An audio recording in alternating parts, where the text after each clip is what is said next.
யார் இந்த தேவன்?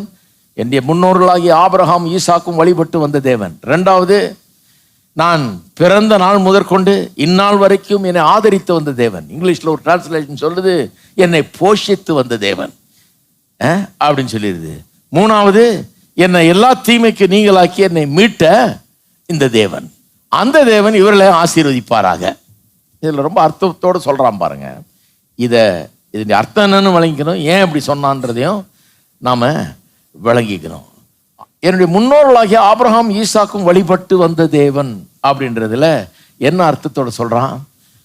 ஆபிரகாம் என்கிற மனுஷனுக்கு தான், என்னுடைய தாத்தாவுக்கு தான் கர்த்தர் தரிசனமானார். அவன் கர்த்தர் அறியாம எங்கேயோ தூரத்தில் இருளில் வாழ்ந்து கொண்டிருந்தவன். கர்த்தர் அவனுக்கு தரிசனமாகி தன்னை வெளிப்படுத்துகிறார்.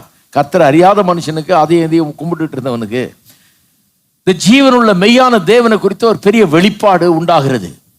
கண்டு கொள்ளுகிறான். இந்த தேவன் இவனோட பேசுகிறார், இவனை அழைக்கிறார். ஒரு பெரிய சம்பவம் அது. தேவனை கண்டுகொள்ளுகிறான், ஜீவனுள்ள தேவனை தெரிந்து கொண்டான். உலகத்தில் அன்னைக்கு அவ்வளவு பேர் கிடையாது இந்த ஜீவனுள்ள தேவனை தெரிந்தவர்கள். ஒரு அபூர்வமான மனுஷன்.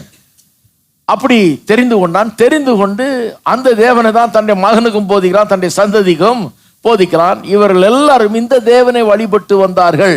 வழிபாட்டு முறையை மாற்றி கொண்டார்கள். ஏன்னா ஜீவனுள்ள தேவனை கண்டுபிடிச்சிட்டாருங்க. ஜீவன் இல்லாதவைகளை வழிபடுவது நிறுத்தி விட்டார்கள்.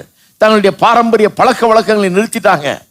இவ்வளவு நாள் தங்களுடைய முற்பிதாக்கள் வழிபட்டு வந்த தெய்வங்கள் இதெல்லாம் வழிபடுறதை நிறுத்திட்டு இந்த ஜீவனுள்ள தேவனை கண்டடைந்து விட்டதுனால இனிமே இவரை மாத்திரம் வழிபட வேண்டும் என்று வழிபடுகிறார்கள்.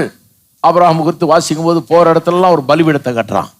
அவங்க ஊர்ல லோக்கல்ல அவங்க தனியா வச்சிருக்கிறாங்க பலிபீடம் கோயில்லாம். இவன் கட்டுறான். ஏன்னா இவனுடைய தேவனை ஆராதிக்கிறதுக்காக இவன் கட்டி தேவனை அவர்கள் மத்தியில் இவன் ஆராதிக்கிறான். இவர் இப்படிப்பட்ட ஒரு தேவன். அவர் ஜீவனுள்ள தேவன், தன்னை வெளிப்படுத்தின தேவன், ஆபிரகாமை அழைத்த தேவன், இருளிலிருந்து ஒளிக்கு அவனை கொண்டு வந்த தேவன். இந்த உன்னதமான அழைப்பை, ரட்சிப்புக்கான அழைப்பை ஆபிரகாமுக்கு ஈசாக்குக்கும் கொடுத்த தேவன், ரட்சிக்கிற தேவன். இன்னும் சுருக்கமா சொல்ல போனா ரட்சிக்கிற தேவன். பல வருஷங்களுக்கு முன்னாக நான் மாணவனாக இருந்தப்போ ஓரல் ராபர்ட்ஸ் ஒரு மீட்டிங்கில் பேசிட்டு இருந்தார். அங்கே உட்காந்துட்டு இருந்தேன் பாருங்க. அன்னைக்கு தான் ஏன் தேவன் ஆபிரகாமின் தேவன், ஈசாக்கின் தேவன், யாக்கோபின் தேவன் என்று அழைக்கப்படுறார்ன்றதை பற்றி அன்னைக்கு தான் எனக்கு விளங்கிச்சு. அவர் பிரசங்கம் பண்ணார். Why God is known as the God of Abraham, Isaac and Jacob அப்படிங்கிறத பண்ணார் பாருங்க. ஆச்சரியமா இருந்தது எனக்கு. ஏன் ஒரு ஆபிரகாம் ஈசாக் என்கிற முன்னோர்கள் வணங்கின தேவன்றான்? இவர் தான் ரட்சிக்கிற தேவன், இருளிலிருந்து வெளியே கொண்டு வந்த தேவன். எங்க மூதாதையர்ல அந்த அறியாமை என்கிற இருளிலிருந்து வெளிச்சத்துக்கு கொண்டு வந்தவர்.